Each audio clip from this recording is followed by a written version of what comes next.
मसीह में मेरे प्रिय भाई और बहनों, क्या आप जानते हैं कि 2025 में कुछ मसीहों के जीवन में बहुत ही बुरा होने वाला है। जी हाँ दोस्तों, मैं ऐसा क्यों कह रहा हूँ, क्योंकि आज मैं आपको शैतान के एक ऐसी योजना के बारे में बताने जा रहा हूँ जिसके बारे में शैतान कभी नहीं चाहता कि किसी भी मसीह भाई बहन को इसके बारे में पता चले। अगर आप प्रभु यीशु मसीह पर विश्वास करते हैं तो शैतान की एक योजना आपके जीवन में है जो कि वो 2025 में पूरा करना चाहता है। वो चाहता है कि 2025 में आपके साथ कुछ बुरा हो, और वो बुरा क्या कर सकता है, इन बातों को हम बाइबल से जानेंगे।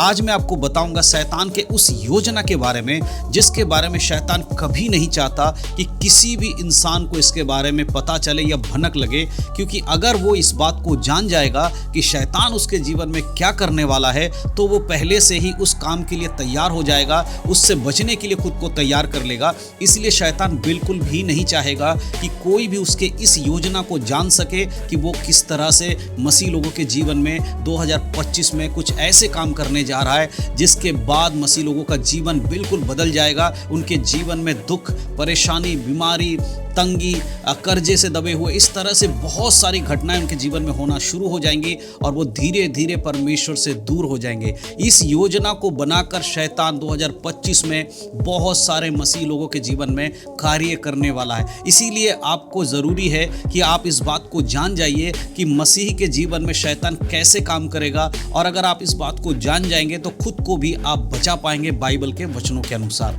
तो सबसे पहले जो बातें मैं आपको बता रहा हूँ उसको ध्यान से सुनिए और आज के इस वीडियो को पूरा जरूर देखिएगा, क्योंकि आज मैं आपको बताऊंगा कि कैसे शैतान आने वाले वर्ष में आपके जीवन में कुछ बहुत ही खराब करने वाला है। अगर आप उसकी योजना को जान जाएंगे तो आप उससे बच पाएंगे। तो चलिए दोस्तों, ज्यादा देर नहीं करते, आज के इस वीडियो को हम मिलकर शुरू करते हैं। तो दोस्तों, जैसे कि वीडियो की शुरुआत में मैंने आपको बता दिया, आज मैं आपको बताऊंगा शैतान के उस योजना के बारे में जो वो आने वाले वर्ष यानी कि 2025 में मसीहों के जीवन में करना चाहता है। जैसे कि हम सभी लोग जानते हैं कि शैतान हर एक मसीह व्यक्ति के विरोधी है। वो हर किसी जो भी यीशु मसीह पे विश्वास करता है उन सबका विरोध में रहने वाला शैतान है। वो कभी नहीं चाहेगा कि कोई भी विश्वासी अच्छा जीवन जिए, कोई भी विश्वासी परमेश्वर में मजबूत रहे, कोई भी विश्वासी अच्छे धन संपत्ति से संपन्न हो जाए, कोई भी विश्वासी आत्मिक वरदानों से भर जाए। इस तरह की चीज़ों को शैतान कभी भी बर्दाश्त नहीं कर सकता। इसीलिए वो आए जितने भी दिन आते हैं, नए नए दिन आते हैं, हर दिन में वो एक योजना बनाते रहता है कि कैसे मसीह लोगों को बर्बाद किया जाए, कैसे इनके जीवन में बीमारी लाई जाए, कैसे इनको दुखी किया जाए, इनके परिवार में झगड़े किए जाएं, किस तरह से इन्हें प्रभु यीशु मसीह से दूर किया जाए। और ये योजना उसके मन में हमेशा बनती रहती है और वो इस योजना का इस्तेमाल वो करते रहता है। कभी कभी मसीह के जीवन में आप इन बातों को देख सकते हैं। जैसे कि बाइबल में एक वचन है जो हमें क्लियर बताता है कि शैतान का इंटेंशन क्या है, उसका मकसद क्या है। अगर आप पढ़ेंगे पतरस की किताब, पहले पतरस की किताब, तो यहाँ पर इस प्रकार से लिखा है, सचेत रहो और जागते रहो, क्योंकि तुम्हारा विरोधी शैतान गरजने वाले सिंह के समान इस खोज में रहता है कि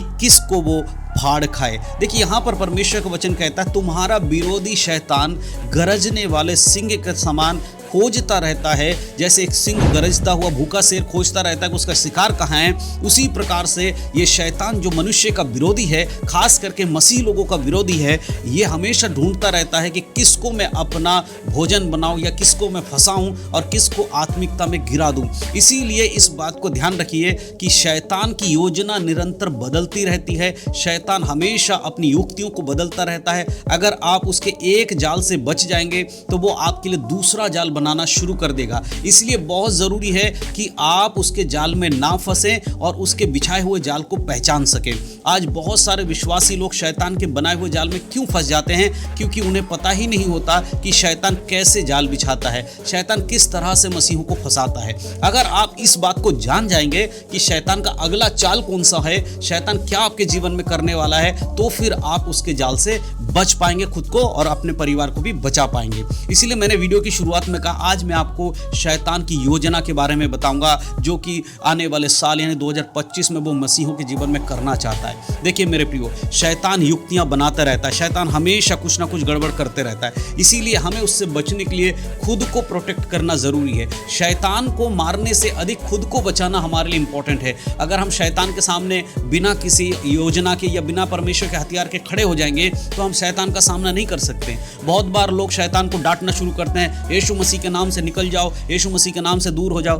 देखिए मेरे प्रियो, यीशु मसीह के नाम में सामर्थ है, लेकिन ये ज़रूरी है कि हर कोई अगर यीशु मसीह का नाम लेकर शैतान को डांटेगा तो शैतान नहीं जाता है, शैतान नहीं भागता है। क्योंकि शैतान को भगाने के लिए यीशु मसीह का नाम उसके मुंह से निकलना चाहिए जो यीशु मसीह पर विश्वास करता है, जिसके जवान पर यीशु मसीह की बातें रहती है, जिसके हृदय में यीशु मसीह का वचन रहता है। अगर वो व्यक्ति शैतान को यीशु के नाम से डांटता तभी वो यीशु मसीह के नाम से भागेगा, अन्यथा नहीं भागेगा। बाइबल हमें बताती है कि बहुत सारे जादू टोना करने वाले लोगों ने भी शैतान को भगाने के लिए यीशु मसीह का नाम का इस्तेमाल किया, लेकिन वहाँ उल्टा हो गया। शैतान उनके कहने से भागा नहीं, उल्टा उन लोगों को बहुत शैतान ने मारा जिन लोगों ने यीशु मसीह का नाम व्यर्थ में लिया था। उसी प्रकार से आज के समय में भी बहुत सारे मसीह लोग हैं जो हर बात में यीशु मसीह का नाम लेकर शैतान को डांटते हैं, लेकिन उनके जीवन से शैतान जाता नहीं है और उल्टा उनको और अधिक तकलीफ देता है और अधिक उन्हें दबाने की कोशिश करता है, क्योंकि वो अभी यही नहीं समझ पाए हैं कि शैतान को भगाने के लिए यीशु मसीह का नाम लिया कैसे जाता है। शैतान की योजनाओं को अभी तक नहीं समझ पाए हैं। तो आज मैं आपको बताने वाला हूं, तो इसलिए ध्यान से सुनिएगा। एक और वचन मैं आपके लिए पढ़ना चाहता हूं।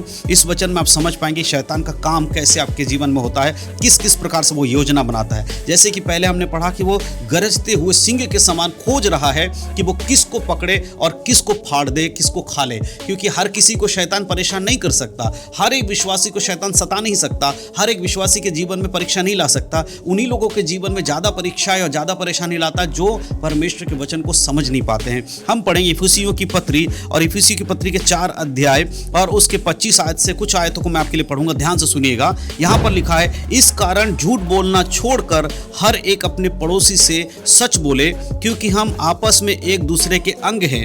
26 में लिखा है, क्रोध तो करो पर पाप मत करो, सूर्य अस्त्र होने तक तुम्हारा क्रोध ना रहे। यहाँ परमेश्वर कहता झूठ बोलना छोड़ दो। देखिए शैतान क्यों आपको पकड़ेगा, क्यों आपके जीवन में बुरा करेगा, क्योंकि आप उसके बिछाए हुए जाल में फंस जाओगे। परमेश्वर के वचन के अनुसार जो झूठ बोलता है शैतान उसको आसानी से अपनी योजना में शामिल कर लेगा, उसे फंसा देगा। जो क्रोध करता है उसके बारे में यहाँ लिखा है, क्रोध करना कोई गलत नहीं है। आप अपने बच्चों को डांटते हैं, आप अपने परिवार को अनुशासित करने के लिए डांटते हैं, लेकिन प्रभु कह रहा है क्रोध तो करो लेकिन पाप मत करो। कई बार लोग क्रोध में ऐसा कुछ कर देते हैं जिसकी वजह से उन्हें बहुत कुछ भुगतना पड़ता है। इसीलिए जब भी आपको क्रोध आए आपको लिमिट में रहना है, उस क्रोध के द्वारा पाप नहीं करना है। ये कुछ कारण है जिससे शैतान की योजना में आप फंस जाते हैं। अगर इन चीज़ों को आप याद रखेंगे और 2025 में अगर इन चीज़ों से आप बच पाएंगे तो आपको शैतान की योजना में कुछ भी हानि नहीं होगा। क्रोध तो करो परंतु पाप मत करो। और आगे लिखा है, शैतान को अवसर मत दो। 27 आयत में लिखा है, और ना शैतान को अवसर दो, क्योंकि शैतान इन्हीं के लिए ढूंढता रहता है कि उसे अवसर चाहिए, मौका चाहिए आपके जीवन में काम करने का। जैसे आप झूठ बोलते हैं शैतान को मौका मिलता है, इसने झूठ बोला है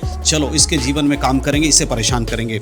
जैसे आप गुस्से करते हो, गुस्से में कोई पाप कर देते हो, शैतान कहता है बस इसने परमेश्वर का वचन तोड़ दिया, अब इसके जीवन में हम कुछ गलत करके इसको परेशान करेंगे, इसे दुखी करेंगे। और 28 में लिखा है, चोरी नहीं करना, और परमेश्वर कहता है चोरी नहीं करना। जैसे आप चोरी करते हो उसी प्रकार शैतान आपको फंसा लेता है और आपको परमेश्वर की योजना से हटाकर अपने फंसाए हुए जाल, बनाए हुए जाल में फंसाकर आपको ताड़ना देता है, यानी कि आप दर्द देता है, दुख देता है।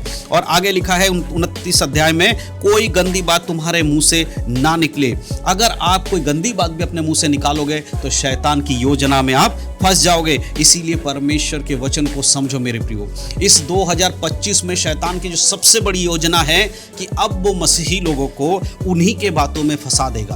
अब वो बार बार उनको परीक्षा में डालने से ज़्यादा वो ये देखेगा कि कौन सा मसीह पवित्र जीवन जीता है और कौन सा मसीह पवित्र जीवन नहीं जीता है। अगर आप कोई भी पाप का काम करोगे, बाइबल के अनुसार अगर आप गलत काम करोगे, शैतान तुरंत आपके जीवन में अपना जो जाल बिछाकर आपको फंसाएगा। और इसीलिए मैंने शुरू में कहा कि 2025 में शैतान किसी के मसीह के जीवन में बहुत बुरा करने वाला है। किसी के नहीं, हो सकता है अधिकतर लोगों के जीवन में शैतान बहुत बुरा करेगा जो परमेश्वर के वचन को नहीं मानते हैं, उसके अनुसार नहीं चलते हैं। तो अगर आपको बचना है तो इन बातों को याद रखना, बाइबल के अनुसार पवित्र जीवन जीना है और शैतान को मौका नहीं देना है कि वो आपके जीवन में कुछ भी बुरा कर सके, और परमेश्वर के हथियार को बांध लो ताकि आप शैतान का सामना कर सको। तो मेरे प्रियो, इन बातों को सिर्फ मैंने इस छोटे से वीडियो में बताया है। आप और विस्तार से जानें, अपने पास्टर से बात करें, आपके कलीसिया में जो अच्छे बाइबल के नॉलेज रखते हैं उनसे बात करें, उनसे समझें कि कैसे शैतान की योजना आपके जीवन में काम करेगी। इसलिए उससे बचने के लिए तरीका उनसे जरूर पूछें। तो इन सारी बातों के द्वारा परमेश्वर आप सबको आशीष दे।